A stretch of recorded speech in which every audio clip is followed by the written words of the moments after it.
Hello dear student, welcome back to the channel. आज हम बात करेंगे यूजीसी नेट जेआरएफ पेपर 1 से रिलेटेड, जिसमें आज के हमारे क्वेश्चंस आईसीटी और रिसर्च एप्टीट्यूड से रिलेटेड रहेंगे।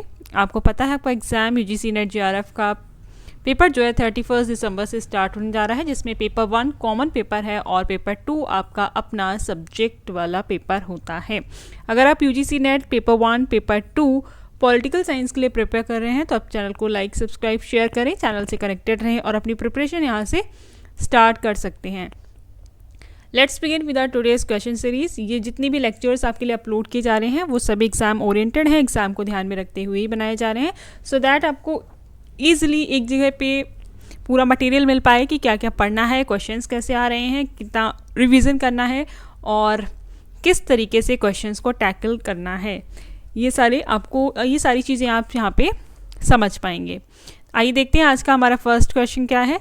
निम्नलिखित में से कौन सा कथन सही नहीं है? निम्नलिखित में से कौन सा कथन सही नहीं है? Which of the following statements is not correct? निम्नलिखित में से कौन सा कथन सही नहीं है? ऑप्शंस देखिए। ऑप्शन 1, कंप्यूटर केवल अंकीय सिग्नल को ही प्रोसेस कर सकता है। ऑप्शन 2, डेटा को प्रोसेस करने के लिए उपयुक्त सॉफ्टवेयर की आवश्यकता होती है।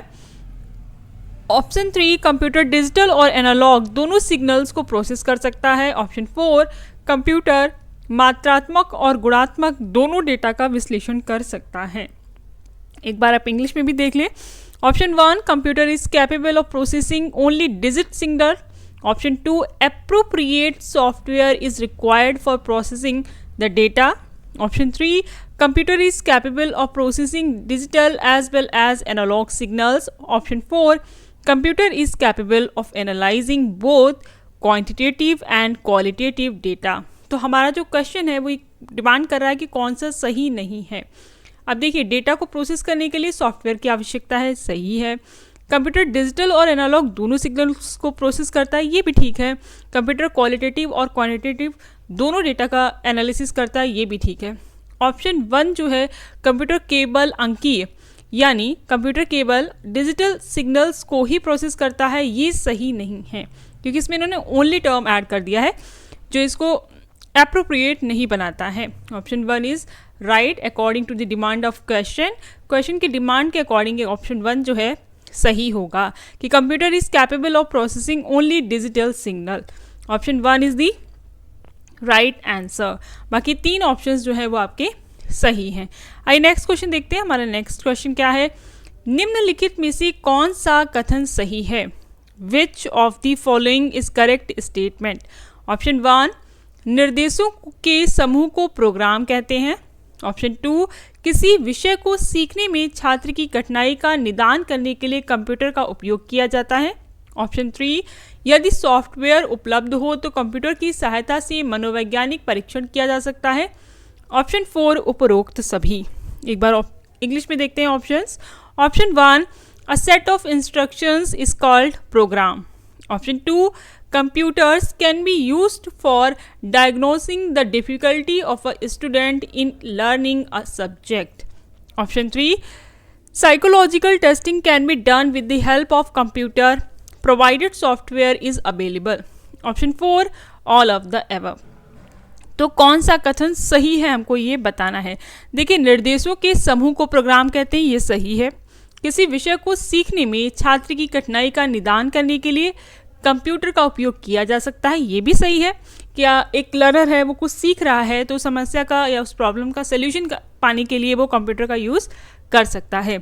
अगर सॉफ्टवेयर उपलब्ध है तो कंप्यूटर की सहायता से आप साइकोलॉजिकल टेस्टिंग भी कर सकते हैं, तो ये ऑप्शन भी सही है। हमारा जो राइट आंसर मिल रहा है वो है ऑप्शन 4, उपरोक्त सभी ऑप्शंस सही हैं। All of the above is the right answer. A set of instructions is called program, ये सही है। Computers can be used for diagnosing the difficulty of a student in learning subject, सही है। Psychological testing can be done with the help of computer provided software is available, ये 3 के तीनों ही option सही हैं। Option 4 is the right answer, all of the above। आइए next question देखते हैं। हमारा आज का नेक्स्ट क्वेश्चन क्या है। निम्नलिखित में से कौन सा कथन सही है? Which of the following statement is correct? Option 1, virus software का एक भाग है। ऑप्शन 2, वायरस एक ऑपरेटिंग सिस्टम है। ऑप्शन 3, इंटरनेट वायरस को फैलने नहीं देता है। ऑप्शन 4, वायरस कंप्यूटर के माध्यम से सूचना प्रसंस्करण की गति में सुधार करता है। आइए हम यहाँ पे ऑप्शंस देखते हैं। Option 1, virus is a part of software. Option 2, virus is an operating system. Option 3, internet does not allow the virus to spread. Option 4, virus improves the speed of processing information through computer. तो हमें बताना है कि virus actually इसमें क्या काम करता है। तो इसमें जो सही आंसर में मिल रहा है वो है ऑप्शन 1, वायरस सॉफ्टवेयर का एक भाग है। Virus is a part of software. Option 1 is the right answer. ये आपको याद रखना है क्योंकि वायरस कोई ऑपरेटिंग सिस्टम नहीं है। और इंटरनेट डज नॉट अलाउ, तो ऐसा नहीं होता है। इंटरनेट अलाउ करता है वायरस को स्प्रेड करने में, हमें पता है, इसकी जानकारी है। Virus improve the speed of processing information through computer, तो ये सही नहीं है। जो हमारा राइट आंसर है वो है option 1, virus is a part of software. आइए नेक्स्ट क्वेश्चन देखते हैं। हमारा नेक्स्ट क्वेश्चन क्या है। सूचना जो ग्राफिक्स, टेक्स्ट, ध्वनि, वीडियो और एनिमेशन का संयोजन है कहलाती है। Information a combination of graphics, text, sound and video and animation is called. Information, a combination of graphics, text, sound, video and animation is called. सूचना जो ग्राफिक्स, टेक्स्ट, ध्वनि, वीडियो और एनिमेशन का संयोजन है कहलाती है। ऑप्शन 1, मल्टीफेस्ड, बहुपक्षीय। Option 2, multimedia. ऑप्शन 3, बहुप्रक्रिया या हम इसे मल्टी प्रोसेस कहते हैं। ऑप्शन 4, बहु कार्यक्रम, मल्टी प्रोग्राम। तुम्हें बताना है कि ये graphics, text, sound, audio, animation ये किस में देखने को मिलता है। तो ये very simple question. Option 2, multimedia, ये आपको मल्टीमीडिया में देखने को मिलेगा। Option 2 is the right answer. इस तरीके के क्वेश्चन जो है एग्जाम में आते हैं। अगर आप दिसंबर 2025 के लिए प्रिपेयर कर रहे हैं तो आप चैनल को लाइक, सब्सक्राइब, शेयर ज़रूर करें और अपनी प्रिपरेशन यहाँ से स्टार्ट करें। क्वेश्चंस को अपने आप भी अटेम्प्ट करें, मल्टीपल टाइम लेक्चर्स देखिए, रिवाइज करें सो दैट आप इजली इन क्वेश्चंस को टैकल कर पाएँ। आइए नेक्स्ट क्वेश्चन देखते हैं। निम्नलिखित में से कौन सा इंटरनेट पर जो सूचना सुरक्षा से संबंधित नहीं है।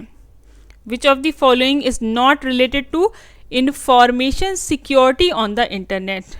Which of the following is not related to information security on the internet. Option 1, data hiding. Option 2, water marking. Option 3, data inscription. Option 4, information retrieval. तो हमें बताना है कि सूचना सुरक्षा से संबंधित नहीं है, इंफॉर्मेशन सिक्योरिटी से इसमें कौन सा सही नहीं है। देखिए, डेटा हाइड करना ठीक है, वाटर मार्किंग, डेटा इंक्रिप्शन, सूचना पुनर्प्राप्ति। तो इंफॉर्मेशन रिट्राइवल जो है ये इंफॉर्मेशन सिक्योरिटी से रिलेटेड नहीं है। Option 4 is the right answer, सूचना पुनर्प्राप्ति, ये आपको याद रखना है। नेक्स्ट क्वेश्चन देखिए। TCP IP is necessary if one is to connect to the. अगर टीसीपी आईपी जो है वो आवश्यक है अगर एक को कनेक्ट करना है, किस में कनेक्ट करना है। Option 1, LAN. Option 2, internet. Option 3, a server. Option 4, 4 lines. तो हमें बताना है कि जो टीसीपी और आईपी है इनको अगर कनेक्ट करना है तो हमें किससे कनेक्ट करने के लिए इनकी आवश्यकता होती है। Option 2, internet. इंटरनेट से कनेक्शन के लिए टीसीपी और आईपी की नीड होगी। देखिए इनके फुल फॉर्म्स भी देख लिए। टीसीपी की जो फुल फॉर्म है वो है ट्रांसमिशन कंट्रोल प्रोग्राम। टीसीपी की फुल फॉर्म क्या है, transmission control program, transmission control program. और आईपी की फुल फॉर्म है internet protocol, transmission control protocol, program नहीं है, ये प्रोटोकॉल है, ट्रांसमिशन कंट्रोल प्रोटोकॉल। ये टीसीपी की फुल फॉर्म है और आईपी की फुल फॉर्म है इंटरनेट प्रोटोकॉल। ये आपको याद रखनी है, कभी कभी एग्जाम में इनके शॉर्ट फॉर्म्स भी पूछ ली जाती हैं, फुल फॉर्म पूछ ली जाती है, तो इस तरीके का डेटा आपके पास होना चाहिए। TCP and IP is necessary if one is to connect to the internet. Option 2 is the right answer. आइए नेक्स्ट क्वेश्चन देखते हैं। हमारा आज का नेक्स्ट क्वेश्चन क्या है। एक कंप्यूटर प्रोग्राम जो प्रोग्राम के कथनों को मशीनी भाषाओं में अनुवादित करता है उसे क्या कहते हैं। एक कंप्यूटर प्रोग्राम जो प्रोग्राम के कथनों को मशीनी भाषाओं में अनुवादित करता है उसे क्या कहते हैं? A computer program that translates a program statement by statement into machine language is called. A computer program that translates a program statement by statement into machine language is called. Option 1 interpreter, option 2 simulator, option 3 translator, option 4 compiler. तो आपको बताना है कि computer program है जो programme के statements को machine language में कन्वर्ट करता है, ट्रांसलेट करता है, उसको हम क्या कहते हैं? तो इस क्वेश्चन का सही आंसर है option 1 interpreter. Option 1 is the right answer. Interpreter जो है इसका सही जवाब है. अगर एक कंप्यूटर प्रोग्राम है वो प्रोग्राम के स्टेटमेंट्स को मशीनी लैंग्वेज में बदल रहा है तो उसे कहते हैं interpreter. Option 1 is the right answer. आइए नेक्स्ट क्वेश्चन देखते हैं. A to F चिन्हों का प्रयोग निम्नलिखित में से किस में किया जाता है? A to F सिंबल्स का यूज निम्नलिखित में से किस में किया जाता है? Symbols A to F are used in which one of the following? हमको बताना है कि A to F जो सिंबल्स हैं इनका प्रयोग किस में करते हैं? ऑप्शन 1 ऑक्टल नंबर यानी अष्टाधारी संख्या प्रणाली, ऑप्शन 2 डेसिमल नंबर सिस्टम दशमलव संख्या प्रणाली, option 3 binary number system, option 4 hexadecimal number षोडशधारी. तो आपको बताना है A to F किस में यूज़ कर रहे हैं. इसका जो सही आंसर होगा वो है option 1 hexadecimal number system. Option 4 is the right answer.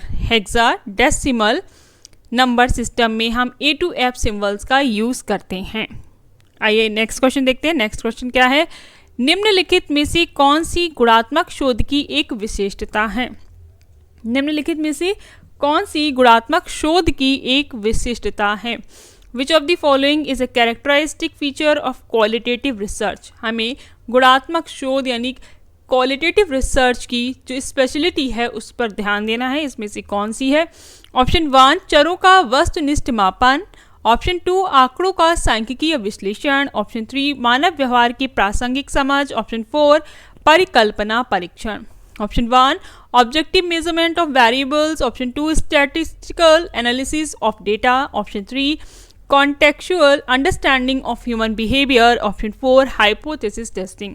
तो क्वालिटेटिव रिसर्च की जो स्पेशलिटी है वो इसमें से क्या है जो ऑप्शंस आपके सामने रखे गए हैं? इसका सही आंसर होगा ऑप्शन 3 मानव व्यवहार की प्रासंगिक समझ. क्वालिटी आप हमेशा ह्यूमन बिहेवियर की बात करेंगे.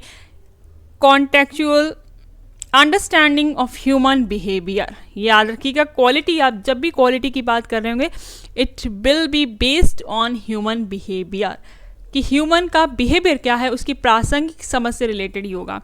अगर ये ऑप्शन दिया हुआ है तो सही है. Option 3 is the right answer. Next question देखिए. शोध में त्रिकोणीकरण शब्द का अर्थ है. The term triangulation in research refers to. The term triangulation in research refers to. Option 1 3 स्वतंत्र चरों का उपयोग, ऑप्शन 2 कई स्रोतों के माध्यम से आंकड़ों का सत्यापन, ऑप्शन 3 समय के 3 बिंदुओं पर आंकड़ा संग्रह, ऑप्शन 4 विश्वसनीयता के लिए 3 शोधकर्ताओं का उपयोग. Option 1 use of 3 independent variables, option 2 validation of data through multiple sources, option 3 data collection at 3 points in time, option 4 using 3 researchers of for reliability. तुम्हें बताना है कि जो ट्रायंगुलेशन टर्म है ये रिसर्च में क्या इंडिकेट कर रहा है. इस क्वेश्चन का सही आंसर होगा ऑप्शन 2 कई स्रोतों के माध्यम से आंकड़ों का सत्यापन. Validation of data through multiple sources, जो भी डेटा आपके पास है उसका मल्टीपल सोर्सेज के थ्रू वेरिफिकेशन करना, वैलिडिटी प्रोवाइड करना. Option 2 is the right answer. इसी को हम ट्रायंगुलेशन बोलते हैं. These are terms which are used in research. तो इनको आपको ध्यान में रखना है कि किस टर्म का क्या मतलब होता है. इस तरह के क्वेश्चंस आपको एग्जाम में देखने को मिलेंगे. अगर आप दिसंबर 2025 के लिए प्रिपेयर कर रहे हैं तो आप चैनल को लाइक सब्सक्राइब शेयर करें, चैनल से कनेक्टेड रहें और अपनी प्रिपरेशन यहाँ से स्टार्ट करें. आइए नेक्स्ट क्वेश्चन देखते हैं. हमारा रिसर्च से रिलेटेड आज का नेक्स्ट क्वेश्चन क्या है. संचार में विचारों को संदेश में बदलने की प्रक्रिया को क्या कहा जाता है? In communication the process of converting ideas into message is known as. संचार में विचारों को संदेश में बदलने की प्रक्रिया को क्या कहा जाता है? Option 1 decoding, option 2 encoding, option 3 channelling, option 4 feedback. Option 1 decoding, 2 encoding, option 3 channelling, option 4 feedback. तो हमें बताना है कि जो हमारे थॉट्स हैं उनको जो हम मैसेज में कन्वर्ट कर रहे होते हैं तो उनको क्या कहते हैं। तो इस क्वेश्चन का जो आंसर है वो है encoding. Option 2 is the right answer. इनका एक सीक्वेंस होता है, हमने इससे पहले वाले लेक्चर वीडियो में इसको क्लियर किया है, आप जाकर उसे देखें, आपको आंसर मिल जाएगा कि क्या स्टेप बाय स्टेप हम फॉलो करते हैं। इस क्वेश्चन के अकॉर्डिंग इसका आंसर है option 2 encoding. Option 2 is the right answer. Thanks for watching till and. अगर आपको लेक्चर्स पसंद आ रहे हैं तो आप चैनल को लाइक सब्सक्राइब शेयर करें, चैनल से कनेक्टेड रहें और अपनी प्रिपरेशन यहाँ से स्ट्रॉन्ग करें। इसी तरीके के लेक्चर वीडियोस आपको मिलते रहेंगे till your exam. Thank you very much for watching till and all the very best for your upcoming exams.